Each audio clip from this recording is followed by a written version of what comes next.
because we had a real genius in charge of our camera system who unfortunately passed many years ago, Mark Haigh-Hutchinson, formerly of LucasArts, legendary programmer and easily the most capable programmer I think I've ever worked with. And he passed away from pancreatic cancer, a horrible, horrible disease a number of years ago. But he had an office next to mine. And so I would build camera test environments and he would work on the camera. And he's got a really great book. If you're a game developer and you want the book on cameras, it's Real-Time Camera Development by Mark Haigh-Hutchinson. Look it up, buy it, own it.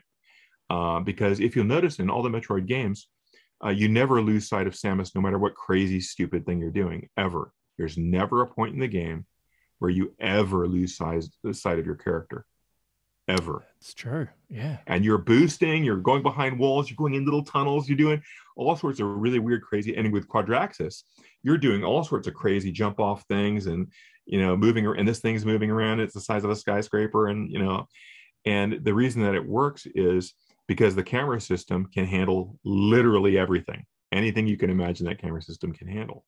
And in fact, it was Mark Haigh-Hutchinson himself who called out some concerns about the willingness of the player to use hyper mode in the way we currently understood and had quantified it as being very risky, with a reward payout that he didn't feel in particular was up to the risk. Yeah, it was really funny because, and I keep calling out Mark, rest his soul, Mark H again. But we were the first, if I recall correctly, we were the first Western developer to see the Wii Remote. And when I say Wii Remote, it was like this thing that looked like, what if an electronics shop exploded? And but Mark was in his office, door shut, with a sign on it, do not knock. And we had to keep it in a safe. And he was responsible for creating our APIs, our interfaces with that controller. It was both exasperating because I didn't know what he had either. But we had a suspicion. But Mark, in his very cool British format, would come and be incredibly imperious and arrogant to us. I know what you don't. you peasant colonists. he was such a great teammate.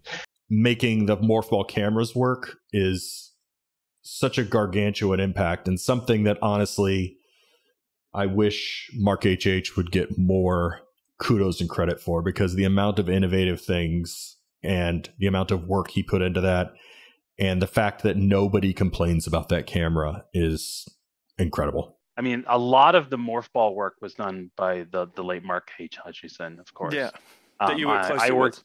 I worked extremely closely with him since I was the senior gameplay programmer and he was the player control camera programmer. So he did all the player controls and worked on like the morph ball transition camera.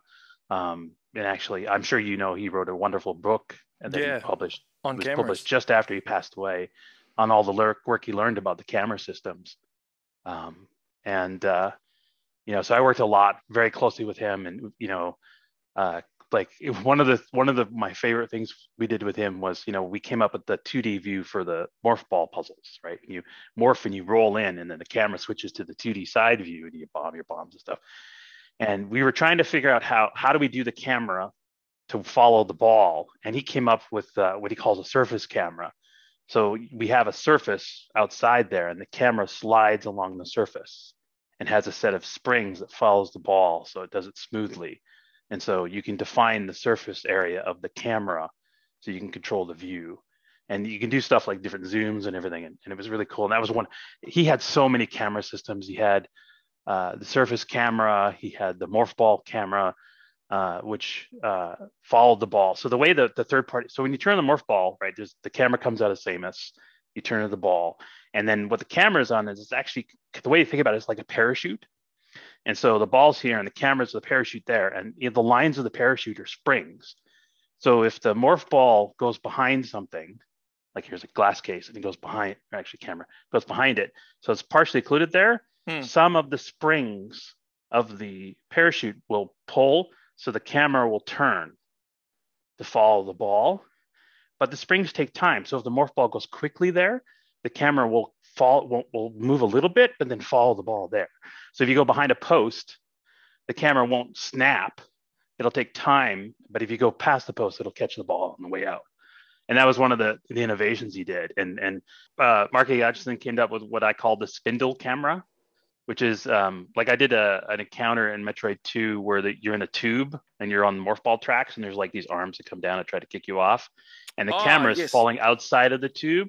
That's his spindle camera, right? Because it's on a big spindle. Yeah, it follows you around, and it's used quite a few times in Prime. I think a couple boss fights use it and everything. That was one of the new cameras he developed for Prime 2.